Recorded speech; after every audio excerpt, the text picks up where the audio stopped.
Hello friends, welcome to my YouTube channel. I am Ruchi और आज की ये वीडियो आप लोगों के लिए बहुत ही ज़्यादा इन्फॉर्मेटिव होने वाली है, क्योंकि आज हम इस वीडियो में डिस्कस करने वाले हैं JCECE यानी झारखंड कंबाइंड के अंदर आने वाले पैरामेडिकल एंट्रेंस एग्ज़ाम के पैरामेडिकल कोर्सेज़ के बारे में। जी हाँ फ्रेंड्स, पैरामेडिकल कोर्सेज़। जब आप इस एग्ज़ाम को क्लियर करते हैं या एग्ज़ाम का एप्लीकेशन फॉर्म भरते हैं तो आपके पास दो ऑप्शंस वहाँ पे दिख रहे होते हैं।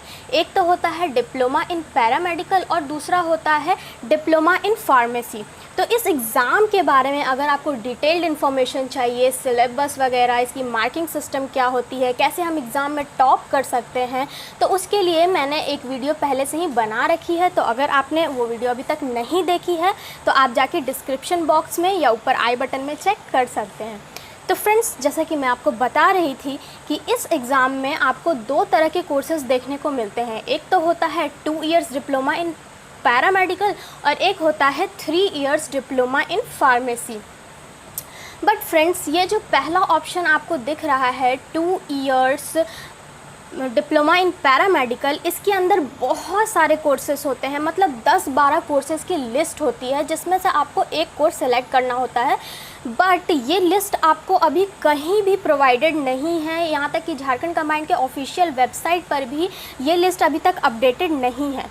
तो ये लिस्ट आपको मिलती कब है? तो फ्रेंड्स, ये लिस्ट डायरेक्टली आपको काउंसलिंग के वक्त ही देखने को मिलती है। काउंसलिंग यानी जब आप एग्ज़ाम क्लियर कर लेते हैं या आपका एग्ज़ाम एक बार हो जाता है, उसके बाद जब काउंसलिंग की डेट आती है तो आपको एक लंबी चौड़ी लिस्ट दी जाती है कि आपको इनमें से कौन सा कोर्स सिलेक्ट करना है। तो उस वक्त बच्चे बहुत ज़्यादा कंफ्यूज हो जाते हैं कि यार, हमने तो ऐसा सोचा नहीं था कुछ कि इतना बड़ा लिस्ट होगा, तो उसमें चूज़ करने में वो गलती कर जाते हैं या गलत कोर्स का सिलेक्शन कर लेते हैं या अपने लिए जो उनके लिए राइट कोर्स हो सकता है वो सिलेक्ट नहीं कर पाते हैं, क्योंकि इतनी लंबी चौड़ी लिस्ट देख के कोई भी कंफ्यूज हो सकता है। तो वो भी, और कई बार तो ऐसा होता है कि कुछ कोर्सेज़ ऐसे होते हैं जो शायद उन्होंने पहली बार सुने होते हैं, तो वो सिलेक्शन कैसे कर पाएंगे। तो फ्रेंड्स, आज की इस वीडियो में मैं आपको उन्हीं कोर्सेज़ की डिटेल्ड नॉलेज देने वाली हूँ, ताकि आपके साथ ऐसा कुछ ना हो और आप करेक्टली अपने कोर्स का सिलेक्शन कर सकें। So let's start the video. Friends, अभी आप स्क्रीन पे देख पा रहे होंगे कि इतनी लंबी लिस्ट है कोर्सेज़ की, पैरामेडिकल्स डिप्लोमा कोर्सेज़ की, जो आपको एक बार एग्ज़ाम क्लियर करने के बाद सिलेक्ट करने के लिए दी जाती है। इतने सारे कोर्सेज़ में आपके लिए कौन सा कोर्स सही है, आपको ये सिलेक्ट करने के लिए पहले तो इन कोर्सेज़ की जानकारी होनी चाहिए। ठीक है, तो let's discuss one by one. हम सभी कोर्सेज़ के बारे में एक के बाद एक जानकारी हासिल करेंगे। फ्रेंड्स, जो सबसे पहला कोर्स है वो है MLT या lab technician. MLT that is medical lab technologist. इस कोर्स के अंदर आपको क्या करना होता है? इस कोर्स में बेसिकली आपको blood samples, body fluids, cells, tissues etcetera का डिटेल्ड एनालिसिस करना होता है और डॉक्टर्स की हेल्प करनी होती है। फ्रेंड्स, आपने कभी ना कभी अपना ब्लड सैंपल टेस्ट तो ज़रूर करवाया होगा, जिसके लिए आपको हॉस्पिटल की एक अलग यूनिट में जाना पड़ता है, जिसको कि हम पैथोलॉजिकल लैब के नाम से भी जानते हैं। तो आपको पता चल गया होगा कि इस कोर्स के करने के बाद आप अपना खुद का पैथोलॉजिकल लैब सेटअप कर सकते हैं या फिर हॉस्पिटल्स में भी वर्क कर सकते हैं। दूसरा आता है OT असिस्टेंट। OT असिस्टेंट यानी कि operation theatre assistant. Operation theatre assistant का काम क्या होता है? दोस्तों, आप लोगों ने टीवी तो आप सब देखते ही होंगे और टीवी में ऑपरेशन का सीन भी बहुत बार देखा होगा। तो उस ऑपरेशन के सीन में डॉक्टर और नर्सेस के अलावा ऑपरेशन थिएटर के अंदर कुछ स्टाफ्स ऐसे भी होते हैं जिन्हें डॉक्टर सिर्फ आवाज़ देता है, वो आता है और डॉक्टर को कुछ औजार जो कि हॉस्पिटल के ऑपरेशन थिएटर में यूज़ होते हैं, जैसे कि सीजर्स, नीडल्स, वो सब वो डॉक्टर को देता है, या उसकी क्लीनिंग से लेके रख रखाव तक सब कुछ वो डॉक्टर को करके देखता है। डॉक्टर बस उन इंस्ट्रूमेंट का यूज़ करता है। तो फ्रेंड्स, ऑपरेशन थिएटर असिस्टेंट यानी OT असिस्टेंट का काम यही होता है कि वो जितने भी इंस्ट्रूमेंट्स हो सकते हैं ऑपरेशन थिएटर के, उनका पूरी तरह से रख रखाव करें और डॉक्टर्स की हेल्प करें। नेक्स्ट कोर्स है ईसीजी टेक्नीशियन। ईसीजी के बारे में तो आप में से बहुत से लोगों ने पढ़ भी रखा होगा। ईसीजी यानी कि इलेक्ट्रोकार्डियोग्राम।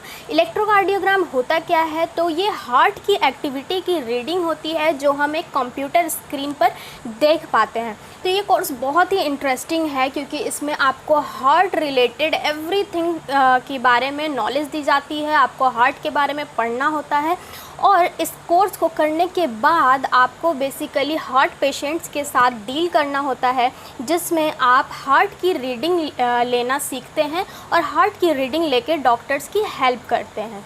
अगला कोर्स जो आता है वो है एक्सरे टेक्नीशियन, जिसको कि हम रेडियोग्राफी के नाम से भी जानते हैं।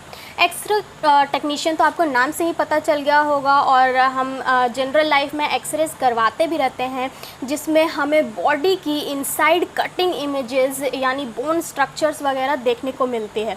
तो फ्रेंड्स, इस कोर्स के अंदर आपको इसी के बारे में पढ़ना होता है, यानी बोन स्ट्रक्चर्स से रिलेटेड और एक्सरे इक्विपमेंट्स को कैसे हैंडलिंग करना है, कैसे उन्हें अच्छे से आपको यूज़ करना है, वो सब सिखाया जाता है। तो ये कोर्स भी आपके लिए बहुत ही अच्छा होता है। अगला कोर्स जो आता है वो है एनेस्थीसिया टेक्नीशियन। एनेस्थीसिया फ्रेंड्स, जब भी हम किसी पेशेंट का ऑपरेशन करते हैं तो उसको एनेस्थीसिया प्रोसेस से गुज़रना बहुत ही ज़रूरी होता है और डॉक्टर नर्सेस ये काम अकेले नहीं करते हैं। इसके लिए एक अच्छा टेक्नीशियन उनके साथ होना बहुत ही ज़रूरी है। तो एनेस्थीसिया टेक्नीशियन का काम यही होता है कि वो ऑपरेशन से पहले पेशेंट को अच्छे से एनेस्थीसिया प्रोसेस के थ्रू पास आउट कराए और फिर इस तरह वो डॉक्टर्स और नर्सेस की हेल्प कर सकें। नेक्स्ट कोर्स जो हमारे पास अवेलेबल है वो है ऑप्थेल्मिक असिस्टेंट। जी हाँ फ्रेंड्स, ऑप्थेल्मिक आपको नाम से ही पता चल गया होगा कि ये आईज से रिलेटेड है, यानी कि एक ऑप्थेल्मिक असिस्टेंट जो है वो ऑप्थेल्मोलॉजिस्ट यानी कि एक आई डॉक्टर के साथ काम करता है। और इस कोर्स में आपको आई रिलेटेड हर चीज़ के बारे में डिटेल्ड नॉलेज दी जाती है और आपको आई से रिलेटेड ही बेसिकली इस कोर्स के अंदर पढ़ना होता है। उसके बाद जो कोर्स आता है वो है डेंटल हाइजीनिस्ट। हाइजीन का मतलब होता है स्वच्छ या साफ़ सुथरा होना, ठीक है। तो एक डेंटल हाइजीनिस्ट किसके साथ काम करता है या किसके अंदर काम करता है, तो वो एक डेंटिस्ट के साथ काम करता है। डेंटिस्ट यानी कि डेंटल डॉक्टर। डेंटल हाइजीनिस्ट का काम क्या होता है, तो वो डेंटिस्ट के साथ रह के उसके इक्विपमेंट्स की क्लीनिंग करना, उसको हैंडलिंग करना और डेंटिस्ट को पेशेंट को हैंडल करने में मदद करना।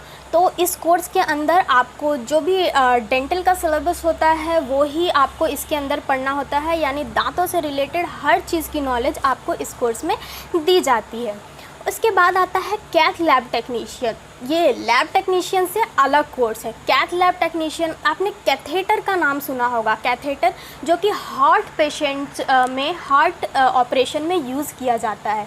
तो फ्रेंड्स, इस कोर्स के अंदर आपको हार्ट के बारे में ही पढ़ना होता है और कार्डियोलॉजिस्ट्स यानी कि हार्ट डॉक्टर्स की हेल्प करनी होती है। Next course is dialysis technician. Dialysis technician में आपको पूरे एक्सक्रीटरी सिस्टम यानी कि किडनी के रिलेटेड हर चीज़ की डिटेल्ड नॉलेज और उसके बारे में पूरी तरह से जानकारी दी जाती है। पूरी तरह से आपको एक्सक्रीटरी सिस्टम के बारे में इस कोर्स के अंदर पढ़ना होता है, क्योंकि एक डायलिसिस टेक्नीशियन को आगे चलकर यानी कोर्स कंप्लीट होने के बाद हेमोडायलिसिस परफॉर्म करना होता है। हेमोडायलिसिस यानी कि जब आपने सुना होगा कि किसी का किडनी फेल हो गया या किडनी फंक्शन नहीं कर पा रही है, बॉडी का वेस्ट बॉडी में ही रह जा रहा है, तो ऐसे सब प्रोसेस जब आप किसी पेशेंट को हो जाते हैं या कोई पेशेंट ऐसे डिजीज़ से गुज़रता है तो उसका आर्टिफिशियल वेस्ट बाहर कराना बहुत ज़रूरी होता है, क्योंकि अगर वेस्ट बॉडी में रह जाएगा तो वो टॉक्सिक हो सकता है और इंसान की डेथ भी इससे हो सकती है। तो इससे बचने के लिए आर्टिफिशियली हम बॉडी के वेस्ट को बॉडी से बाहर निकालते हैं और इसी प्रोसेस को हेमोडायलिसिस के नाम से जाना जाता है, जो कि एक डायलिसिस टेक्नीशियन परफॉर्म कराता है। तो आप समझ गए होंगे कि इस कोर्स के अंदर क्या करना होता है और इसके स्कोप्स क्या हो सकते हैं। और जो लास्ट कोर्स है वो है diploma in pharmacy. Diploma in pharmacy इस पूरे लिस्ट का सबसे इम्पॉर्टेंट और डिमांडिंग कोर्स है। हाँ फ्रेंड्स, इस एग्ज़ाम को आप जब क्लियर करते हैं तो जिस कोर्स के लिए सबसे ज़्यादा डिमांड होती है वो है डिप्लोमा इन फार्मेसी। क्योंकि इस कोर्स में करना क्या होता है, तो इसमें आपको मेडिसिन रिलेटेड सारी जानकारी दी जाती है, यानी कि उसकी मैन्युफैक्चरिंग से लेके उसकी मार्केटिंग तक सब कुछ आपको इस कोर्स के अंदर स्टडी करना होता है। और इस कोर्स को करने के बाद आपको हॉस्पिटल में फार्मासिस्ट के रूप में अच्छा खासा जॉब मिल सकता है। इसके अलावा आप अपना खुद का मेडिकल स्टोर भी सेटअप कर सकते हैं। तो जैसा मैंने बताया कि ये सबसे ज़्यादा डिमांडिंग कोर्स है और इस कोर्स में एडमिशन लेने के लिए आपको टॉप रैंक लानी पड़ती है। तो हम इस एग्ज़ाम को क्लियर कैसे कर सकते हैं, साथ ही टॉप रैंक कैसे ला सकते हैं, और गवर्नमेंट फार्मेसी इंस्टीट्यूट में, यानी कि जो पूरे झारखंड में फार्मेसी का इकलौता कॉलेज है, उसमें एडमिशन कैसे ले सकते हैं, उसके लिए पहले ही मैंने एक वीडियो बना रखी है। तो आपने अभी तक अगर उसे चेक नहीं किया है तो जाकर ज़रूर चेक कर ले, और मुझे उम्मीद है कि वो वीडियो भी आपके लिए हेल्पफुल होगी। So this is all about today's video. Hope कि ये वीडियो आपको बहुत हेल्पफुल हुई होगी और आपको इससे बहुत ज़्यादा हेल्प मिली होगी। इसके बावजूद भी आपको कोई भी डाउट पूछना हो तो आप नीचे कमेंट सेक्शन में कमेंट करके मुझसे अपने डाउट्स पूछ सकते हैं। Thanks for watching the video. Do like and subscribe my channel.